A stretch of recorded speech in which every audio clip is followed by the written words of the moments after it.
Olá, você que está nos ouvindo, mais um Mudeu no Ar. Aqui é Alexandre e hoje nós temos uma convidada mais que especial, uma pessoa muito querida. Ela que é médica veterinária de formação, foi professora titular na USP, trabalhou com neuroanatomia, bioética e bem-estar animal, é escritora também, trabalha com espiritualidade dos animais, sendo uma das maiores referências que nós temos hoje no Brasil e também no mundo, né? E ela é autora dos livros A Alma dos Animais, A Questão Espiritual dos Animais, O Cérebro Triuno. Ela é ativista do movimento espírita, tem dado palestras aí em vários locais, está nas redes sociais, nós vamos deixar aqui os links para que vocês possam achar, aproveitar as palestras dela. É Ivênia Prada, muito obrigado, é um prazer enorme estar com a senhora aqui hoje.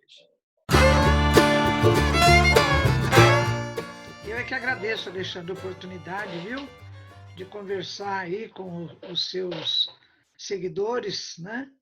E passar alguma mensagem a respeito dessa necessidade mesmo de harmonia do relacionamento humano com o dos outros seres da criação, né? Porque eu acho que faz parte da nossa própria transcendência, da busca da nossa chamada espiritualidade, da busca da nossa evolução enquanto ser, a maneira como nós nos relacionamos com os outros seres, né? Os outros seres da natureza. E eu trabalho particularmente com esse relacionamento do ser humano para com os animais, né? Uma vez que eu sou médica veterinária, sou espírita, então eu estou inserida nesse movimento com essas duas abordagens, enquanto espírita e enquanto médica veterinária. E começa contando para a gente como é que surgiu o interesse por estudar espiritualidade dos animais. Como é que foi isso? Porque a senhora também Olha, iniciou o núcleo é, de veterinária, né? E no VET, espiritualidade. é. Ô, Alexandre, eu gosto mais de falar animais e espiritualidade do que espiritualidade dos animais. Por Fantástico. quê? É, o termo espiritualidade, no contexto de que eu participo junto à Associação Médico Espírita de São Paulo, do Brasil Internacional, o termo espiritualidade é visto como busca de transcendência do ser humano, né? Nós é que estamos buscando a nossa transcendência, ou seja, a nossa evolução espiritual, a nossa evolução cultural, e nessa busca está inserida como nós nos relacionamos com os animais. Então, os animais estão inseridos nesse contexto. Então, quando eu abordo esse assunto em relação aos animais, eu prefiro a expressão animais e espiritualidade. Então, foi assim. É, há muitos anos, eu criei na faculdade de veterinária um movimento que eu chamei de MEDVESP, Movimento Cultural de Medicina Veterinária e Espiritualidade. Então, esse termo espiritualidade nesse movimento não tinha nenhuma conotação religiosa, porque eu já essa busca da transcendência, né? Que não necessariamente se faz através da religião. Pode se fazer, mas você pode fazer essa transcendência a partir da ética, de um comportamento ético, né? Então é por aí. Bem, então a finalidade disso era tratar dentro do contexto da medicina veterinária essa proposta de harmonia do relacionamento entre seres humanos e os outros animais.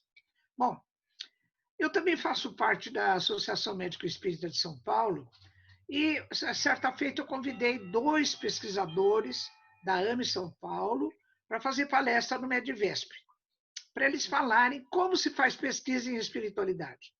Quando eles viram o movimento que eu criei lá na veterinária, eles chegaram lá na AME São Paulo e contaram, falaram, poxa, a Ivine está fazendo um trabalho bonito lá na USP e tal, né?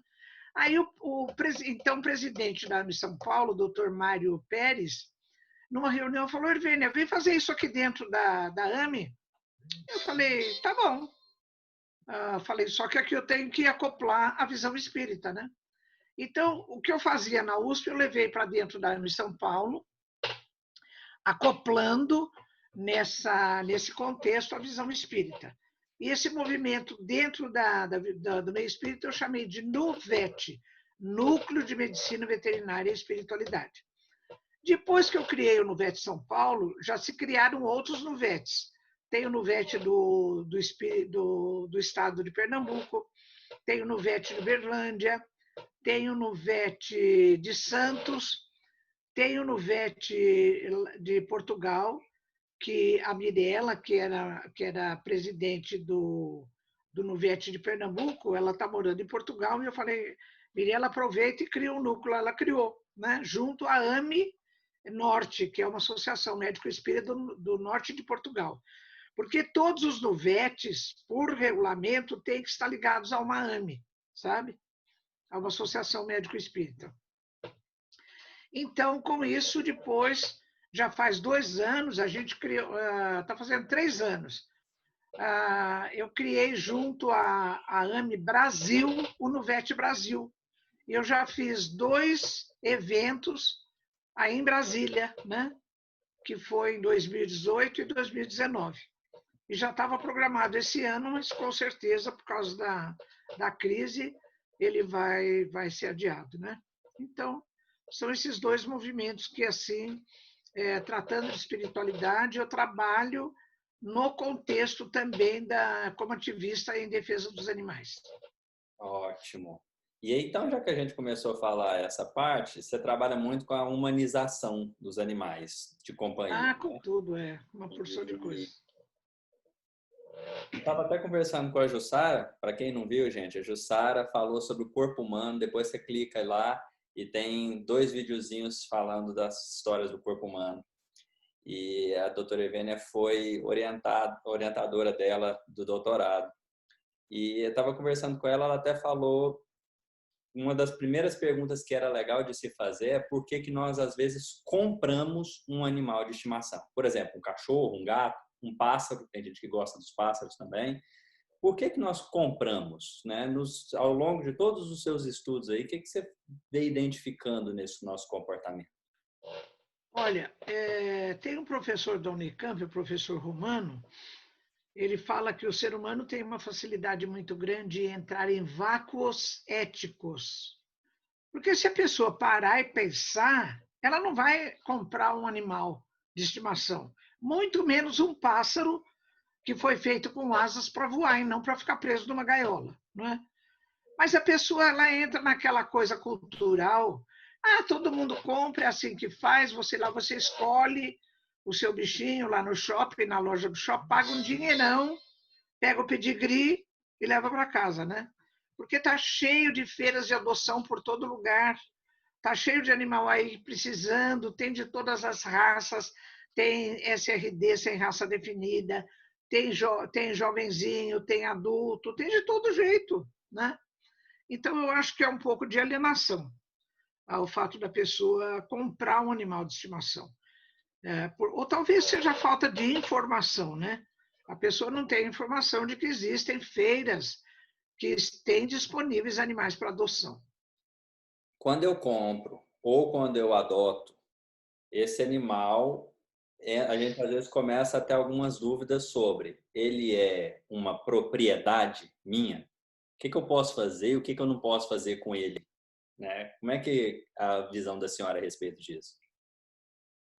Olha, por lei, até agora há pouco, os animais são considerados, dentro da legislação brasileira, como bens semoventes, né? Ou seja, é uma propriedade, você é dono.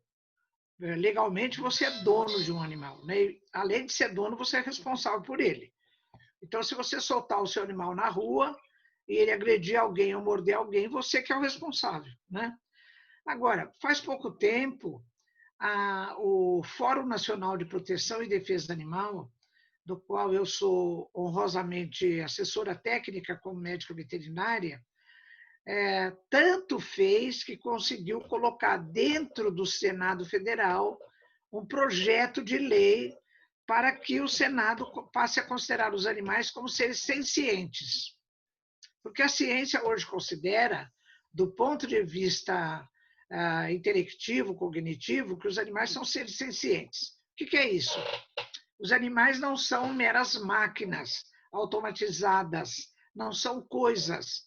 Eles são seres vivos que têm inteligência, têm memória, têm sensibilidade, não é? Então, O Senado discutiu em plenário e acabou admitindo que os animais são seres sencientes. Isso modifica um artigo da Lei de Crimes Ambientais, que diz num dos seus artigos, o artigo 32, que é crime usar de violência e crueldade para com os animais, maus tratos e crueldade para com os animais. Então, essa resolução do Senado Federal, ela traz um aditivo à Lei de Crimes Ambientais, falando, olha, já que os animais são reconhecidos como seres sencientes, qualquer ato de violência, de maus tratos, de crueldade, é um crime passível de condenação, né? Bom, então, até aí a gente ficou muito feliz. Mas vem um adendo nessa resolução do Senado Federal, dizendo assim, estão fora do contexto da decisão do Senado Federal os animais ligados a espetáculos de diversão, a espetáculos culturais, como é o caso de vaquejada, rodeio, farra, essas coisas todas horrorosas, né? Animais de circo. Estão fora também os animais do setor agropecuário e também os animais que são utilizados em pesquisas.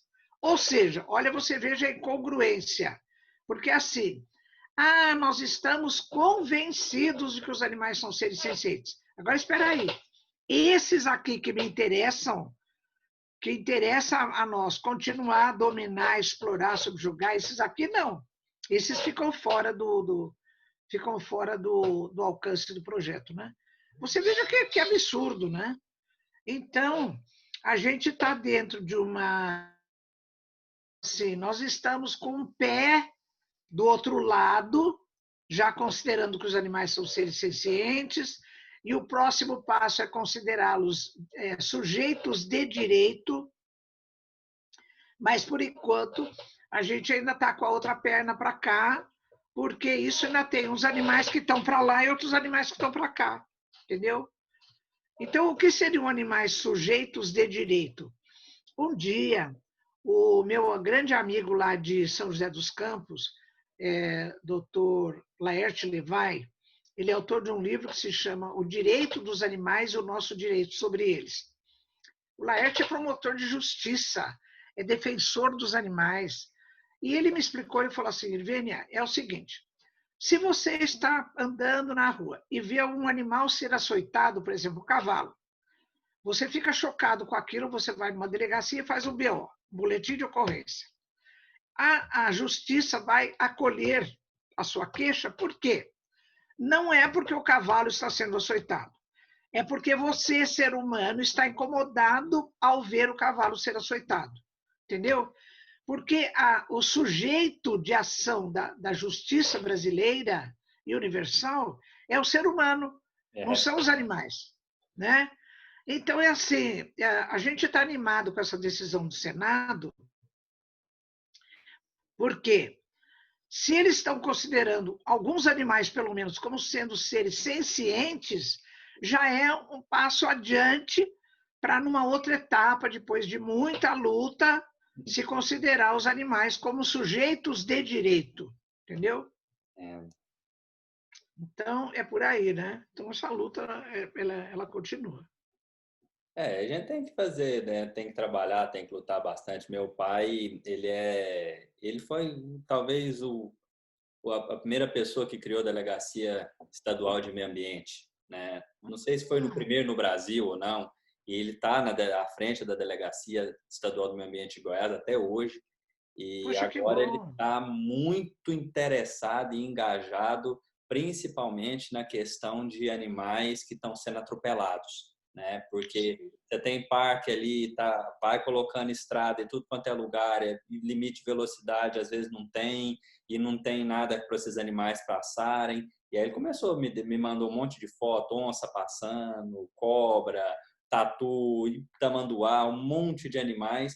Tipo assim, a gente não tá nem aí, aquela coisa, e acidente é pra gente, é pra eles, é pra todo mundo, O né? Alexandre, sim. Desculpa te interromper, mas eu tô louca para te contar que uma das minhas filhas, a Cristiana, que é veterinária, ela fez o mestrado dela nisso. Ah, Eu acho que o trabalho dela, a tese dela não está publicada, mas ainda esses dias arrumando a minha biblioteca, eu peguei nas mãos a tese dela. O que, que ela fez? Olha, isso já faz, deixa eu te falar, isso faz com certeza 16 anos, porque ela estava grávida do Teodoro, que completou agora 16 anos. uhum. O que, que ela fez? Ela mora em Jabuticabal. Então, ela fez o mestrado dela em São Carlos, lá na Federal de São Carlos. Então, ela selecionou um trecho de uma estrada lá, não sei quantos quilômetros, acho que era segunda-feira. Aí ela avisou a Polícia Rodoviária em todo lugar, ficaram com o celular dela, com o e-mail dela, tudo. Qualquer bicho atropelado chamavam ela. Mas ela percorria, uma ou duas vezes por semana, ela percorria em baixa velocidade todo esse trecho. Olha o que ela encontrou até jacaré de papo amarelo. Olha, ela encontrou tatu, ela encontrou coisas assim. E ela fez uma parceria com o setor de anatomia patológica da Unesp de Jabuticabal, o setor de veterinária. Então, ela pegava os animais atropelados, punha no porta-mala do carro, imagina grávida, pegava aqueles bichos grandes lá, punha no porta-mala do carro, levava para a Unesp e fazia a necrópsia.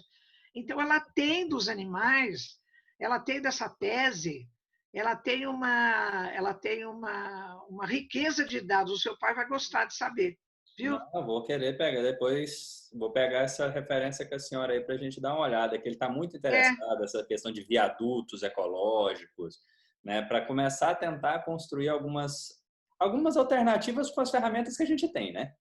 Porque, até se não me engano, ela sugeria em alguns trechos onde era isso, porque é assim, por exemplo, tem um parque e a rodovia passa no meio. Os bichos passam para lá para cá. sim. Então ela sugeriu, no final da tese, a construção de túneis, de alguns túneis de tanto e tantos metros, sei que lá, para que os animais passem, né? E Uhum. põe uma cerquinha ali para ele não ir na estrada, porque tinha de tudo atropelado. Nossa, lobo, guará, olha, uma porção de coisas. No final da nossa entrevista, se você me der um tempinho, eu corro aqui na minha estante e eu pego a tese dela para te mostrar, Não, viu? com certeza, quero muito ver. Tá bom. E então vamos voltar lá nos nossos animais de estimação que a gente começou falando. É importante ou não é ter um animal de estimação? E Olha, aí depende. eu falo isso até, É, por exemplo, porque a gente também ouve falar, para o desenvolvimento de uma criança é muito bom. Eu, quando era criança, eu queria demais. Eu lembro que eu tive um gato, eu tenho uma foto abraçado com ele, tava eu e o gato do mesmo tamanho. Daí eu estava lá achando aquela coisa mais fantástica do mundo, né? E sempre gostei então, muito de animal. é, olha, Alexandre, depende, né?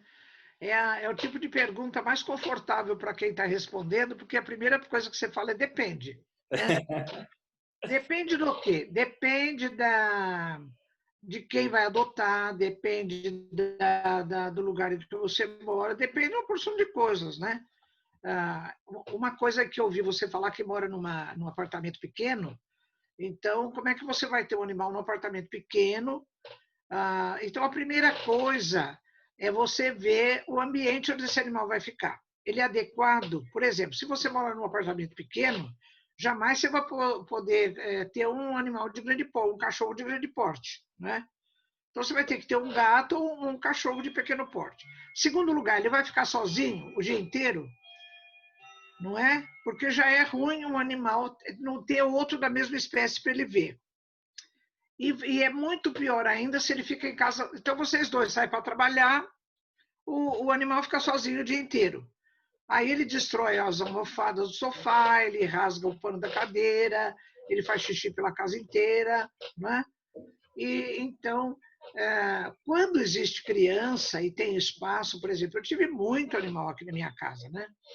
Então, aí você precisa também, se você tem condições financeiras, porque você precisa tratar dele, tem que ir no médico veterinário, tem que tomar vacina, vai ficar doente, tem que tomar remédio, né? Então, tem uma porção de coisas que você tem que considerar. Em relação a crianças, é uma coisa muito boa de fato, né? A criança, quando, especialmente para crianças que são muito teimosas, crianças que são difíceis, é, até os psicólogos recomendam que você tenha um animalzinho que ela gerencie, que ela discipline, porque ao disciplinar o animal, ela mesma vai se disciplinar, né? Ela vai sentir a necessidade de ser disciplinada. Então, depende muito das circunstâncias, né? Agora, a coisa está meio abusiva no Brasil, viu, Alexandre? Porque, segundo dados do IBGE, existem mais cachorros dentro das casas brasileiras do que crianças. Existem mais cães dentro das casas brasileiras do que crianças. Então, isso, numa análise global, é um dado preocupante, porque o que está acontecendo? Os casais estão preferindo ter um cachorrinho ou um gato dentro de casa do que ter um filho. Não é porque o filho tem uma responsabilidade diferente, ele vai viver muitos anos. Um cachorro, um gato vive 12 anos, né? Então tem aquele tempinho assim, depois se não der certo, você não quer mais. Então é um dado bem preocupante, né? E o que a gente vê hoje em dia, essa coisa da humanização dos animais dentro de casa, é uma coisa absurda, né? Então as pessoas, às vezes, elas carentes de um relacionamento com outra pessoa, com outro ser humano, elas pegam o animalzinho para servir, ou de boneco, ou de brinquedo, ou de bebê, né? Tanto que você vai no Parque Ibirapuera, aqui em São Paulo, tem cachorrinho passeando na coleira, na guia, de óculos escuro, de 4 sapatinhos, com mochilinha nas costas, com roupinha jeans, né? Ou então tem outros que estão dentro de carrinhos. E Sim, não é tem que estar carrinho de fazendo bebê. exercício, né? É um carrinho, tipo carrinho de bebê, mas é feito especialmente para cachorros e para gatos de diferentes portes.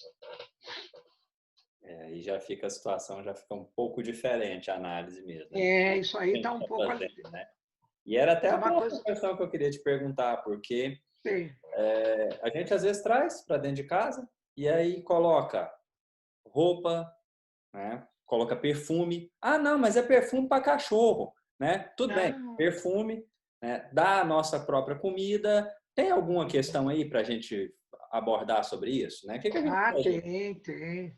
Olha, os animais, isso está dentro do contexto do chamado bem-estar animal, né? Que é uma ciência dos últimos tempos e que está olhando para os animais e falando, olha, você tem que respeitar o repertório de comportamento dessa espécie, o mínimo do comportamento dessa espécie. Então, quando você sai com o seu cachorro com sapatinho nas 4 patas, com óculos escuros, com boné, com isso é comportamento de cachorro?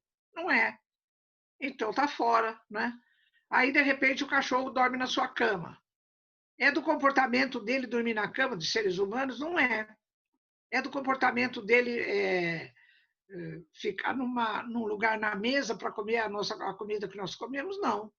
Então, gente tem comportamento de gente, cachorro tem que ter comportamento de cachorro, né? É claro que tem os momentos que vocês estão juntos, ele pode estar com você na sua sala, ali, você vai passear com ele, então tem uma interação. Mas você trazê-lo para dentro do seu contexto, sem respeitar o repertório de comportamento da espécie dele, está errado. E aí, é até legal você comentar essa questão, porque a gente vê muitas dicas sobre alimentação, quando vai falar alimentação para os animais, que são assim, olha, você não pode dar aquele arroz que você faz com, né, para o animal daquele jeito, você não pode dar o seu chocolate, você não pode dar isso. E aí entra justamente nessa questão que a senhora estava falando do repertório dele. Mas o animal, na natureza também, não comia ração, por exemplo. Então, quando eu coloco a ração para ele, eu não posso estar vendo de uma certa forma como algo que eu estou infligindo sofrimento a esse animal? Não, porque as rações são muito apetitosas e elas são nutricionalmente muito adequadas. Os animais que são alimentados com ração, certamente eles comem em qualidade melhor do que nós, não é? Porque ali tem proteína animal, tem vitamina, tem sais minerais, então é uma ração balanceada e eles gostam, né? Agora, isso não impede que você, de vez em quando, ou todo dia, dê um pedaço de carne ou alguma coisa assim do tipo, né? Agora, em relação à alimentação caseira, também uma das opções de alimentar o animal é com alimentação caseira, mas tem restrições, né? Um dos meus genros, o professor Aulos Carcioff, lá da Unesp de Jaboticabal, foi meu aluno. Ele é especialista, ele trabalha em nutrição animal. Então, uma das opções que ele recomenda, que ele diz que pode ser usada, é a alimentação caseira. Mas tem, como você disse, as orientações necessárias, né? Porque não é qualquer coisa que você pode dar para o cachorro. Por exemplo, você não vai dar um alimento temperado com maionese ou com creme de leite. Então, tem algumas restrições, né? Mas é uma opção que pode ser considerada, sim. Já que nós estamos falando de comida, vamos começar a entrar num tema que geralmente é um pouquinho mais polêmico, né? É muito. Já dentro da área já entrando no parte de sofrimento animal. É. E, Vênia, tem alguma ética? Existe alguma? Se existir, qual é? Que está por trás da criação de animal para abate, para que a gente possa alimentar, por exemplo. Bom, Criei para matar, né? Estou pensando assim. a rigor, no sentido mais puro da palavra ética, não tem nenhuma, né? Porque você vai criar um animal, vai tratar dele para matar ele na hora que você quiser, na hora que for adequado para você, né? Então, é uma coisa tanto que eu faço uma crítica a esse chamado abate humanitário, né? Porque hoje em dia o abate dos bovinos, o abate dos animais, ele é considerado abate humanitário. Por quê? Quando eu fiz, deixa eu te contar, por exemplo, quando eu fiz o meu mestrado, deixa eu ver, foi final da década de 60, eu fiz em pâncreas de bovino. Então eu ia toda quarta-feira num matadouro aqui numa cidade perto de São Paulo, Carapicuíba. Começava a matança às 4 horas e a gente ficava lá esperando até poder os animais eram eviscerados e eu coletar o pâncreas, tudo. Eu chegava no laboratório 10, 11 horas da noite, né? Bem, como é que os animais eram abatidos? Tinha uma cerquinha assim, bem fininha, ficava aquela fila, a famosa fila indiana do abate. Aí, lá na frente, nessa época, tinha um ex-boxeador, ele foi até um boxeador que chegou a ser famoso. Depois, quando o empresário dele roubou tudo dele, ele ficou na miséria, ele foi ser, como é que chama aquele? Marreteiro no matador. Então, ele ficava lá na frente com sabe que é marreta, né? Para quem não sabe, parece um martelão grande. E ele ficava assim, com aquele gesto, o animal passava, ele, bum, dava uma marretada. Então, a primeira batia no chifre, a segunda batia no olho, a terceira batia no nariz, lá pela quarta, a quinta que batia no lobo frontal para o animal cair, né? Então, aquilo era assim, uma coisa dantesca. Bom, agora, mais recentemente, faz aí uns bons anos, então, substituíram a tal da marreta pelo chamado dardo cativo. Então, é uma arma, ela tem uma bala, né? Não é bem uma. Ela tem um dispositivo que perfura, que faz um impacto na cabeça do animal, mas o projétil não entra, ele volta. Parece que é o ar que ela empurra que faz o traumatismo craniano, né? Então, é uma arma. E tem um anteparo, assim, então o boi vem vindo, ele não vê o marreteiro fazer esse gesto, olha assim, né, de cima para baixo. Esse é o gesto do predador, né? O predador, quando ele vai atacar alguém, ele vem com as garras assim de cima para baixo. Tanto que, por exemplo, você nunca aborda um cavalo com esse gesto, né? Porque na memória instintiva dele, ele sabe que esse gesto é do predador. Você sempre vem com a mão por baixo, assim, né? Nunca com esse gesto de cima para baixo, que é o gesto do predador. Então, o abate humanitário, ele melhorou um pouco, diminuiu um pouco o sofrimento dos animais, mas não terminou, né? Porque o próprio abate não pode ser chamado humanitário. E tem outra. Essa lei do abate humanitário permite o abate de fêmeas gestantes. E na lei, até eu consultei o Laerte Levi, ele falou para eu mandar para ele que ele vai tocar isso para frente. Quando eu fiz a atualização a última edição do meu livro, A Questão Espiritual dos Animais. Porque assim, ó, lá na lei brasileira está escrito assim: quando o médico veterinário perceber que na linha de matança existe uma fêmea recém-parida ou em estado avançado de gestação, essa fêmea pode ser retirada da linha de matança. Quando você lê até aí, você fala, mas que beleza, a pessoa está com pena, né, da coitada. Não é assim, não, continua a ler. Porque ele fala assim, ela pode ser retirada da linha de matança para melhor aproveitamento, viu? Não é porque está com dó da coitada, para melhor aproveitamento. Então, é o tal do abate humanitário, né? Mas você ia perguntar o quê disso aí, Alexandre? Não, era justamente sobre a ética, né, que existe por trás disso, né? Porque a gente fala, não, a gente está matando sem sofrimento, para nossa Imagina. alimentação, aquela coisa toda, né? Não. Sem sofrimento não é. E para nossa alimentação é um mito. E era a O próxima ser, pergunta. o ser humano não precisa da proteína animal para se alimentar. Não, isso é um mito. A única razão para o ser humano comer carne dos animais, hoje, atualmente, é ele gostar de comer carne, ele gostar da picanha, do churrasco no fim de semana, é a única razão, não tem outra. Nem de ordem nutricional, nem de ordem ética, porque é que se perguntar, a gente sabendo que os animais são seres espirituais de evolução, eles são seres sencientes, é lícito, é ético a gente dispor deles como nós dispomos ainda, né? Então, do ponto de vista ecológico, então nem pensar, porque a criação de boi ela é abusiva na destruição do planeta, abusiva. Porque eu tenho dados aqui numa palestra, até outro dia numa entrevista eu citei isso aí. Segundo a WWF, que é uma das maiores instituições que lidam com preservação do planeta, ela diz assim que hoje em dia, levando em conta a chamada pegada ecológica é um índice de avaliação do que o ser humano, ao se aproveitar dos recursos naturais do planeta, que desgaste ele está determinando ao planeta. Então, isso é chamado pegada ecológica, né? E também na pegada ecológica está contemplada a maneira como os recursos naturais podem se recompor dessa retirada e também lidar com os dejetos da utilização dos seus recursos, né?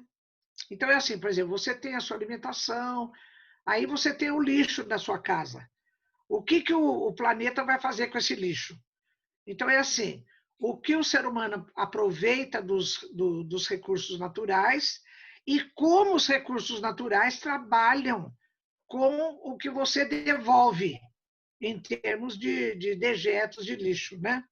Então, a WWF fala assim, que hoje em dia o ser humano já está usando os recursos naturais do planeta como se ele vivesse num planeta e meio. Ou seja, nós já estamos, desde a década de 70, que a pegada ecológica ela começou a entrar num estágio negativo. O planeta não está aguentando a maneira como nós utilizamos os recursos naturais e como devolvemos aos recursos naturais o resíduo dessa utilização, né? A WWF está estimando que se continuar nesse modelo, em 2050, nós vamos precisar de 2 planetas para poder manter o nosso estilo de vida de hoje. Como a gente só vive num planeta, nós é que temos que mudar, não é? Porque nós não podemos pegar o nosso planeta e dobrar de tamanho como se fosse 2 planetas, né?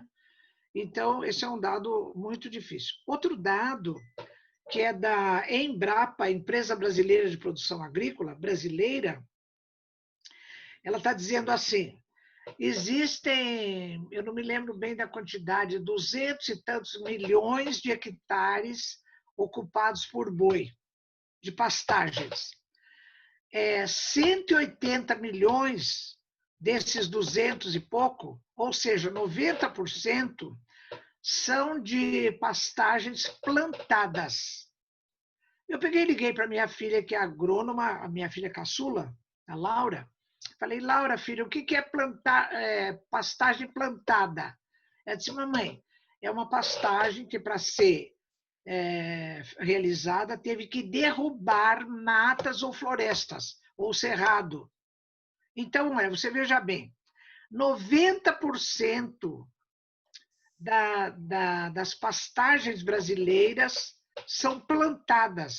Derrubou uma floresta amazônica, derrubou Mata Atlântica, derrubou a Serra da Mantiqueira, derrubou o Cerrado. O ano passado, Alexandre, eu tive no Mato Grosso, na região de Dourados. Eu fiz palestra em Dourados e mais 2 cidades que distavam uma da outra uns 100, 120 quilômetros. Então, eu andei num triângulo, né? Fui numa cidade, depois na outra, voltei nessa primeira. Olha, então eu andei ali uns 350 quilômetros. Eu não vi 1 metro quadrado de cerrado, que a região é de cerrado. Era só monocultura de milho, soja, né? Agora, você veja bem, para que tanta plantação? Essas pastagens, ou tem boi em cima, ou tem monocultura. Para que é monocultura? Para alimentar os animais e depois a gente vai comer os animais. Por quê? Agora você pensa bem. Um ser humano pesa em média quanto? Uns 70 quilos, né? Uns 70. Um boi pesa em média quanto? Uns 450. Então, 80% das monoculturas de milho, de soja, tudo quanto é grão, é para alimentar os animais, para depois você abater os animais e comer os animais. Porque nós, seres humanos, não precisamos da proteína animal, nós precisamos de aminoácidos, que são as moléculas formadoras de proteína. Né? Existem 20 aminoácidos conhecidos, todos eles têm várias fontes, que não na carne animal. 9 são essenciais para o ser humano. Essas 9 você encontra em todos os lugares que não na proteína animal também. Então você não precisa comer a carne dos animais. E o planeta não aguenta mais plantação e criação de boi. Quem quiser continuar a comer carne vai ter que comer bicho pequeno, criado de preferência na vertical, porque é muita superfície de planeta para boi. A média brasileira de criação de boi no pasto é de 1,5 hectares por boi. Então, a minha filha, que é agrônoma, ela disse, mamãe, se você plantar qualquer coisa nesse 1,5 hectares, ele vai te dar uma conversão alimentar de feijão, de soja, de milho, maior do que te dá um boi. Então, você comer boi no 1,5 hectares de solo é prejuízo para o planeta. Né? E uma outra abordagem, Alexandre, que eu faço na visão espírita é vibracional. Porque André Luiz, que é um espírito que é autor de 16 livros pela psicografia de Chico Xavier, ele diz assim, que nos matadouros amontoam-se espíritos de baixa condição evolutiva para usufruírem o fluido vital que emana dos animais abatidos. Olha que situação. Né? Então, a gente que é carnívoro, a gente faz parte desse contexto. Né? E a decisão, só para terminar esse bloco, a decisão de deixar de comer carne de uma dieta vegetariana, eu não estou fazendo proselitismo, não estou fazendo campanha de conversão aqui. Cada um é responsável por si, cada um sabe a hora que é adequada, né? Se quiser, porque o ser humano tem o livre-arbítrio, se quiser, porque tem amigo meu que fala assim, velho, o que você me falou eu aceito, mas eu não vivo sem carne. Eu falei, então vai comer carne. Né? A responsabilidade é sua. Até o momento que você achar que pode ajudar a mudar o planeta. Né? Mas então fica a critério de cada um, saber qual é o seu momento e se achar que vai deixar de comer carne, não é assim, a segunda-feira eu vou parar de comer carne, não é assim.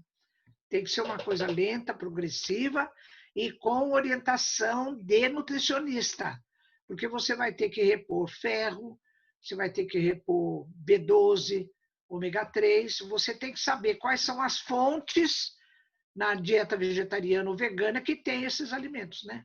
Que tem esses elementos, tá bom? Tem até uma questão, até que eu queria voltar um pouquinho, que você falou lá do plano dos bois, né, e a maior causa de devastação.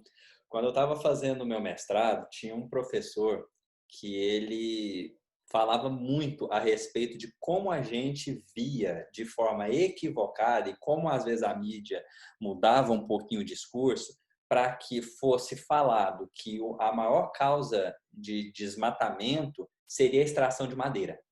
Então, aí ele foi me mostrar algumas coisas e aí eu fui atrás de charges. E aí eu ia vendo aquelas charges e todas as charges colocavam madeiras formando uma caveira, madeiras É. fazendo de conta que elas eram áreas de preservação permanente, que Sim. né, são áreas que são protegidas ali, principalmente beira de rios ali. Tudo isso como se fosse porque eu estou desmatando e aumentando muito o desmatamento do país por causa da extração ilegal de madeira. Ele falou, não, está totalmente equivocado.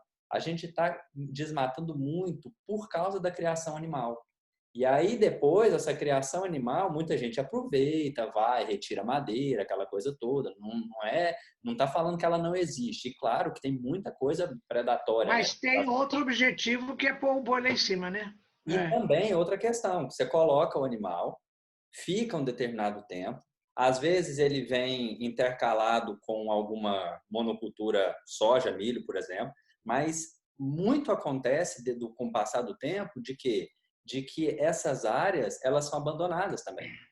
E aí É, você tem um problema muito grande, né?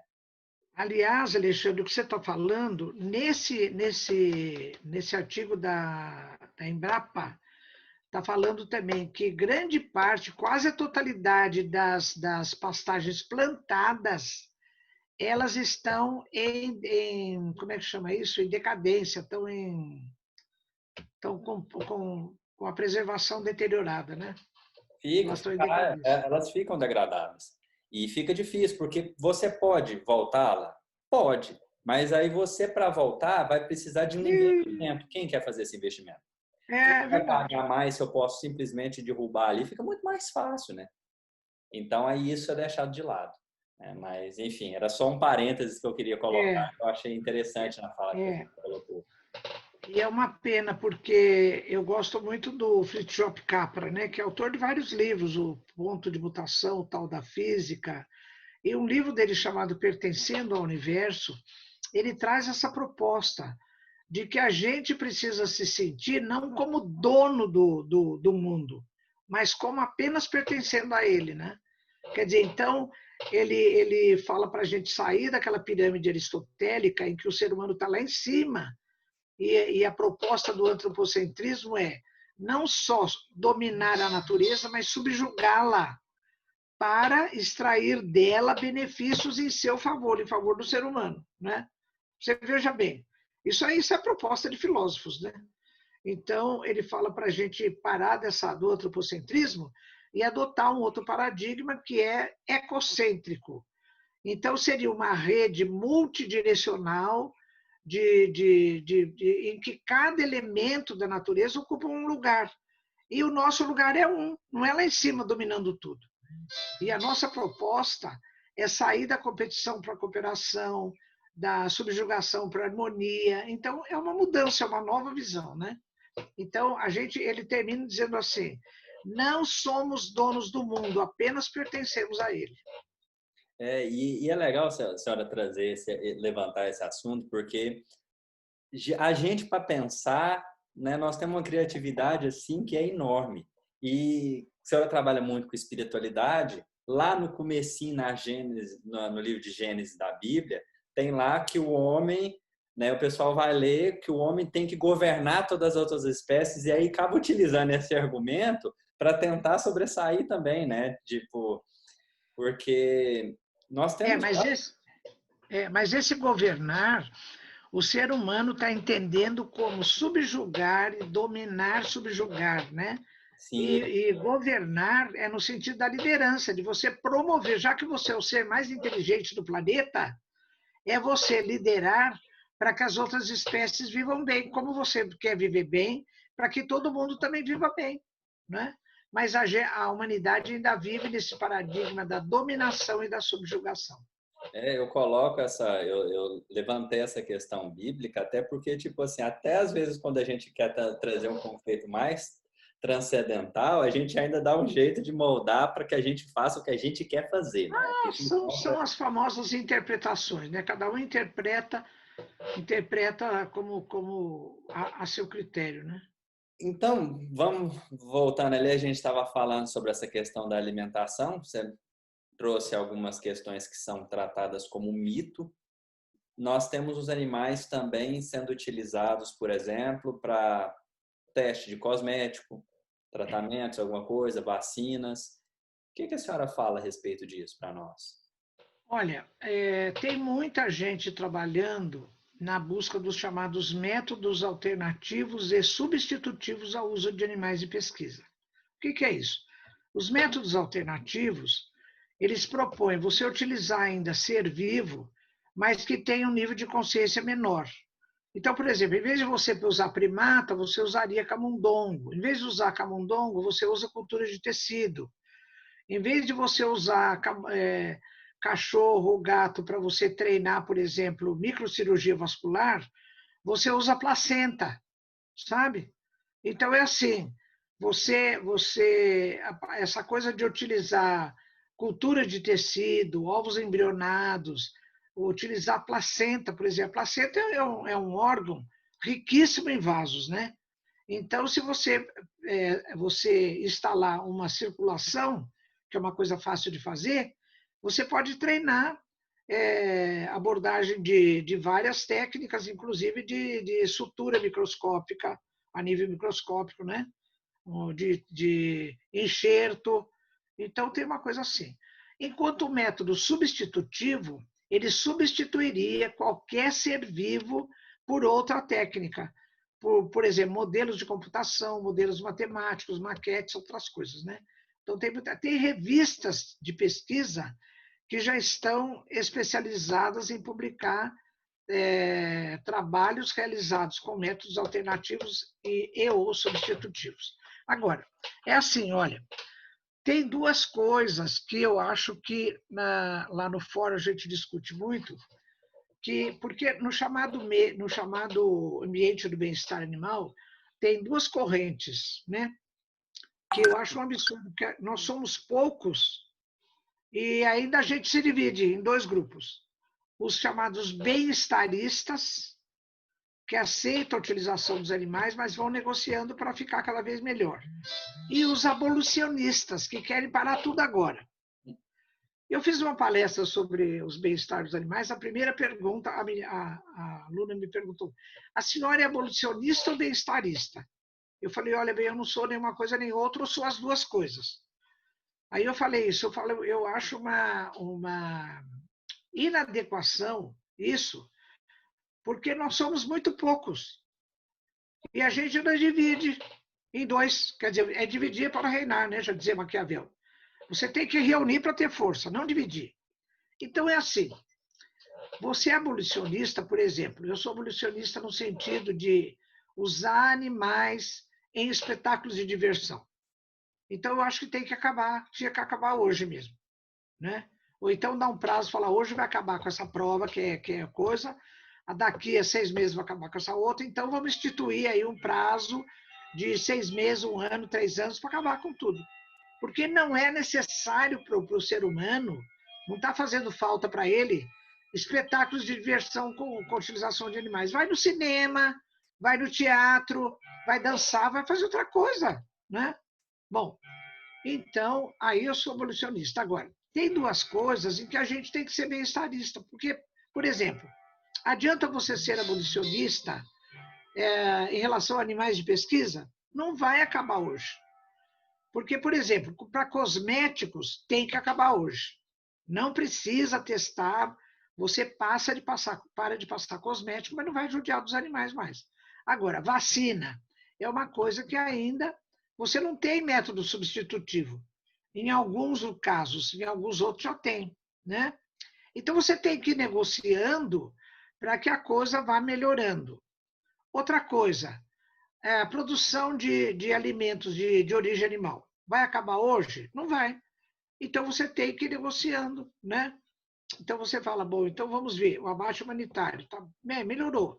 Dentro do abate humanitário, vamos fazer. Então, é como o Fórum fez, mandou para o plenário do Senado Federal esse projeto para considerar os animais como seres sencientes, quer dizer, você vai indo, como se diz vulgarmente, comendo mingau quente pelas bordas, né?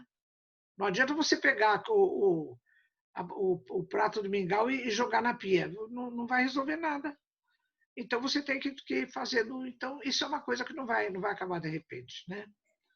Nem a criação de animais para consumo e nem os animais de pesquisa. Mas já existem propostas, tem muita gente trabalhando no chamado bem-estar dos animais de produção.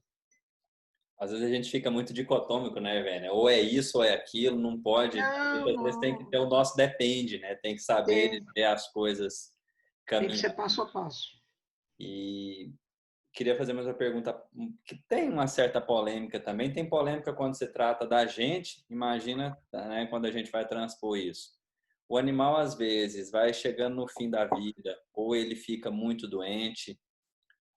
Pode ser que os donos deles ali fiquem um pouco divididos entre, por exemplo, uma eutanásia e um cuidado paliativo.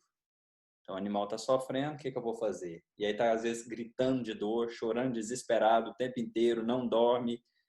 Que recomendações a senhora dá nesse sentido? Porque é um assunto Olha, um pouco delicado, né? Muita gente, às vezes, sofre. Tem gente que é, fez eutanásia e sente culpa, né? é, Sente eu, mal por can, aquilo. eu canso de receber e-mail de coisa de gente que fez isso. Tem uma moça, nem vou dizer quem é nem de onde é. No final da mensagem, ela põe assim: fulana de tal, assassina, desgraçada. Ela põe uns 5, 6 adjetivos os piores possíveis, assim. Sabe? Essa pessoa teve até, assim, ideias suicidas, de remorso de ter feito a eutanásia da gata. Eu até encaminhei ela para amigo meu da cidade dela lá para ajudar. Mas olha, nesse meu livro aqui, A Questão Espiritual dos Animais, tá vendo? Link vai estar na descrição, pessoal. Olha, A Questão Espiritual dos Animais. Ficou muito bonita essa capa nova. É, ele está na sua 12ª edição, que foi revisada, atualizada, com capítulos novos. Um dos capítulos é esse aí que você está falando. Quer ver aqui, olha, Eutanásia dos Animais, é o capítulo 8, olha. Eutanásia, tá vendo? Não dá aqui. Aí, isso. É, Deu para ver. nesse capítulo aqui, deixa eu ver que página que está, 213. Nesse capítulo eu começo falando a abordagem do ponto de vista médico-veterinário. Então eu cito toda a legislação do Conselho Federal de Medicina Veterinária, o que é eutanásia, qual é a diferença com o abate, qual é a diferença com o sacrifício, e toda a regulamentação do Conselho, né? do médico veterinário. Do ponto de vista espírita, eu digo assim, olha, a obra de André Luiz, que fala da eutanásia nos seres humanos, tem um livro que se chama Obreiros da Vida Eterna. São 4 desencarnes que são relatados. Um deles é feita a eutanásia e o espírito fica numa situação assim desesperadora. É muito difícil. Então eu digo assim, olha, por mais que eu tenha procurado na doutrina espírita, eu não encontrei nenhuma informação dizendo a respeito da eutanásia dos animais. Então tem alguns espíritas que falam, pode fazer eutanásia nesse caso, naquele caso, mas o critério que eles usam, eu acho muito, muito, muito, muito falho, sabe? É um critério muito frágil. Então, como o espírito humano e o princípio inteligente dos animais, eles são a mesma coisa, mas em graus diferentes de evolução, então eu digo, olha, por esse princípio, não sabendo o que vai acontecer com o animal que é eutanasiado, A minha postura pessoal e do Nuvete é não fazer a eutanásia, né? Agora, cada um, até eu coloco isso no meu livro, eu ouvi dois me contarem que dois palestrantes falou que eu sou a favor da eutanásia, uma maneira como eu coloco no livro. Eu estou falando, eu não sou a favor da eutanásia, eu sou contra a eutanásia. Agora eu coloco assim, tem casos extremos, como esse que você está falando, então às vezes tem um animal que está politraumatizado, está atropelado, está com câncer terminal, está isso, está aquilo, e o tutor não tem dinheiro, ele trabalha o dia inteiro, ninguém pode cuidar do animal, né? Então eu digo assim, olha, usando uma página de Emmanuel. Emmanuel tem uma página que ele fala, o quanto puderes. Então ele diz assim, o quanto você puder, permanece no lar difícil. O quanto te for possível, ajuda um amigo necessitado. Então ele tá falando para a gente, olha, nas situações difíceis, o quanto você puder, faça o melhor. Então eu falo a mesma coisa, eu falo, olha, no caso de situações difíceis em que você está nessa dúvida de eutanásia, faço sempre opção pela vida, o quanto te for possível, faço opção pela vida. Agora, cada um, dentro desse critério, vai resolver o que quer fazer, né, Alexandre? Eu não posso falar para ninguém, não. Às vezes a pessoa, outro dia me ligou e disse assim, ai, professor, eu li o seu livro, a senhora falou que não, tudo, mas veja bem, a minha cachorra está isso, está aquilo. Se fosse a sua cachorra, o que a senhora faria? Eu falei, eu não faria eutanásia. Agora, essa cachorra aí que é sua, você que tem que resolver e assumir a responsabilidade. Você veja o quanto é possível, né? Então, mas ela quer transferir para mim a responsabilidade de... Então, cada pessoa precisa assumir a sua responsabilidade. Fala, não, eu pessoalmente, Irvênia, eu assumi a responsabilidade de não fazer eutanásia. Eu tive casos muito difíceis aqui em casa, com animais, né? Mas eu sou veterinária, meu marido também era, tem filha que é veterinária, tem genro, então eu tinha condições de fazer cuidados paliativos e tudo. Agora, tem gente que não tem, então ela tem que decidir o que, é que ela faz, né? Ou doa o cachorro, faz alguma coisa, não sei. Mas também, Alexandre, além dos cuidados paliativos em medicina veterinária, na doutrina espírita hoje tem um recurso da assistência espiritual mesmo à distância, viu? Tem centros espíritas que fazem isso em relação aos animais. Assistência espiritual passe à distância, que ajuda bem, viu? Quando a gente tem bichinho, eu lembro que eu tive um pincherzinho, coisa que eu calçava 34 na época e ele dormia dentro do meu sapato. Pra você ter ideia do tamanho Nossa do bichinho. é. Muito petitico. Mas ele ficou doentinho, mas ele passava tanto mal, ele desesperava. E eu ficava naquela dúvida, falava, não sei o que eu faço, né? Eu era mais novo, ele acabou morrendo antes, mas eu não sei se o sofrimento dele continuasse, se eu aguentaria, às vezes, né? Eu fiquei, naquela época, se eu não ia falar, tipo, mãe, me socorre aqui, me dá um norte, porque a gente vai ficar desesperado, né? A gente não tem uma resposta pronta, né? Assim, conclusiva. Porque se na doutrina espírita tivesse, olha, para os animais eutanasiados, o princípio inteligente dele também vai sofrer muito. Não adianta matar o corpo, porque ele vai continuar sofrendo, né? Como acontece com o ser humano. Ou então falar assim, não, para os animais não há sofrimento, pois. Então, como eu não tenho essa resposta, eu tenho que usar um critério que é o meu bom senso e decidir por mim.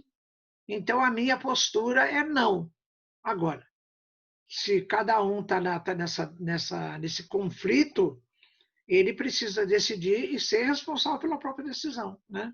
Pega os elementos e faz a decisão, né? A senhora estava Claro. comentando, e assim, por toda a carreira que a senhora teve, tanto dentro do espiritismo, falando sobre espiritualidade, como dentro da academia, né?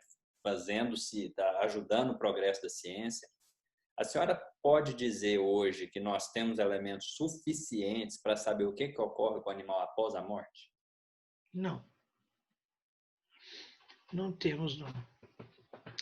É assim, olha, no livro dos Espíritos, nas obras básicas, está escrito que o princípio que anima aquele ser que deixou o corpo, ele imediatamente utilizado para animar outros seres. Mas isso eu acho que deve ser uma regra geral, porque a literatura espírita está cheia de casos que mostram assim a vivência de animais durante muito tempo depois de mortos, né? Caso de cachorro do Chico Xavier, tá cheio de caso aí. Então, eu não sei, ainda é uma questão isso, a gente não tem exatamente essa. Eu consultei um espírito que me ajudou muito quando eu escrevi esse livro, e ele falou que, geralmente, quando os animais estão no aprendizado de amor, eles voltam na reencarnação nos mesmos grupos, nas mesmas famílias ou nos mesmos grupos de animais, né? Então, mas são informações assim muito pessoais que eu não posso divulgar como sendo uma verdade universal, né? Então, ainda é uma questão, ou seja, uma matéria em discussão. Ivênia, eu queria muito te agradecer pelo nosso Tá papo bom, de hoje, foi muito proveitoso. A senhora é uma obrigada. pessoa incrível e a gente já tinha muita admiração e a senhora sabe que a senhora inspira muito, né, pelo trabalho que vem fazendo, totalmente desinteressada, mostrando amor pelos animais, tentando buscar um sentido maior para a vida, trazendo isso através dos seus trabalhos, através da sua palavra. Então a gente fica muito feliz de poder estar conversando aqui com a senhora hoje e nós vamos deixar todos os seus livros nas descrições de tudo que a gente estiver publicando. No Sim, perfil da Ivênia, do Instagram, do YouTube, todos vão estar na descrição para quem quiser acompanhar. A gente segue tá lá, bom. bate o nome Ivênia Prada no YouTube, você vai achar a palestra em tudo quanto é lugar, vai falar sobre Tá muitos cheio. assuntos, tá cheio de coisa, né? Tá. Palestras sobre cérebro também incríveis, muito O legais. cérebro triuno. É, Olha, né? Alexandre, eu não sei, não está por aqui, mas esses dias eu recebi uma revista. Depois eu vou te mandar pelo WhatsApp a foto. Eu escrevi um artigo sobre esse livro, O Cérebro Triuno a Serviço do Espírito, para uma revista alemã. E eles me mandaram a revista agora esses dias. Eu vou fotografar, vou te mandar, viu? Eu vou te mandar também a foto da tese da Cristiana sobre atropelamento de animais em estradas brasileiras, viu? Mas Beleza. eu que agradeço a oportunidade, viu? De divulgar esse trabalho que eu estou fazendo aí há uns, sei lá, uns 40 anos, né? E não só no meio espírita, mas no meio acadêmico também. Então, desde que eu despertei a minha consciência para esse fato de que os animais sofrem como nós, né?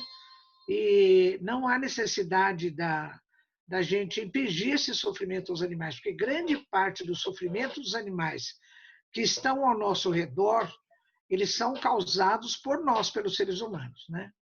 É claro que os animais que vivem nas florestas, nas matas, eles também têm doenças, eles também têm, viu, tem os predadores, tem isso, tem aquilo. Isso é com eles lá na natureza, né? Agora, quando o ser humano entra para trazer os animais para o seu convívio, para subjugar, para dominar, para maltratar, aí então a gente tem que ser a voz deles, né? É E o que eu falo, nós temos. principalmente, até um tópico que eu comentei em algumas outras conversas que eu tive, o que nós estamos vivendo hoje, fechado, tendo que usar máscara, não é relacionado à forma como a gente está tratando os animais? Pois Não é, não tem é? condição. E não Olha, precisava ser, né? passar a ave, Alexandre, a ave gaiola presa, um animal que tem asas para voar lá no céu. Ah, pelo amor de Deus, não tem condição isso, né? Nossa, a gente vê algumas cenas de alguns mercados de Ah, alimentos assim, com nossa animais que a Senhora. gente fica escandalizado. São coisas assim. Nem, e se você faz de conta que você não importa com nenhum animal, a própria questão sanitária já era suficiente para a gente acabar com É aquilo. um horror. É um Mas, horror. viu, para terminar, além de agradecer muito a oportunidade, eu queria contar, eu conto para os meus netos e a gente, pitorescamente assim, né? Um dia eu estava viajando, acho que eu ia indo para Jabuticabal, e eu parei num graal na estrada, e tinha, logo eu estacionei com o carro assim, eu e meu marido, e na frente tinha um daqueles engradados cheio de filhotinho de cachorro, né? Aí eu parei ali, e todos eles com o rabinho amputado, né? E aí eu falei, puxa, mas que bonitinho, que bonitinho. Aí veio o homem todo animado e falou, a senhora gostou? Eu falei, gostei demais. Ele achou já que eu estava interessada, né? Então, a senhora não quer escolher um para levar? Eu falei, olha, eu gostaria demais de escolher, mas eu queria um animal que não tivesse faltando pedaço. Porque ele estava com a cauda amputada, né? O rabinho já cortado. Como assim? Eu falei, olha, ele não nasceu com rabo, isso aqui? Cadê o rabo dele? Aí ele falou assim, não, mas é assim mesmo. Eu falei, como assim mesmo? Eu falei, não. Eu falei, olha, então é o seguinte, olha, o senhor é o dono dos filhotes? Não. Então o senhor fala para o seu patrão que passou aqui uma senhora que adorou esses animais, que queria levar um filhotinho, mas que é um filhotinho que não está faltando pedaço, viu? Só para só para levar o recado, né? Porque ele falava assim, não, mas é assim mesmo. Eu disse, como assim mesmo? Mas nasceu sem rabo? Não, mas depois cortou, sabe? Uma coisa assim. E a E cortada é doída, né? A não, cortada, meu Deus, nossa né? Senhora. Bom, mas então, para terminar, eu agradeço muito viu, a oportunidade e espero que cada pessoa que esteja nos ouvindo e vendo possa ser um agente multiplicador dessa nossa proposta de mudança, né? Mudar para melhor. Eu estava falando para o Alexandre, antes de nós começarmos o programa, que essa proposta de mudança no mundo para melhor é muito boa, mas tem que começar de cada um de nós, porque Gandhi, Mahatma Gandhi já dizia, seja você a proposta, seja você a mudança que você quer ver no mundo. Né? É bem por aí.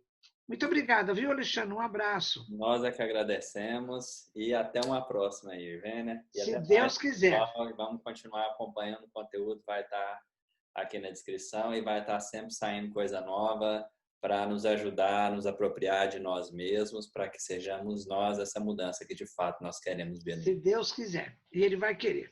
Um abraço para todos. Até mais. Obrigada.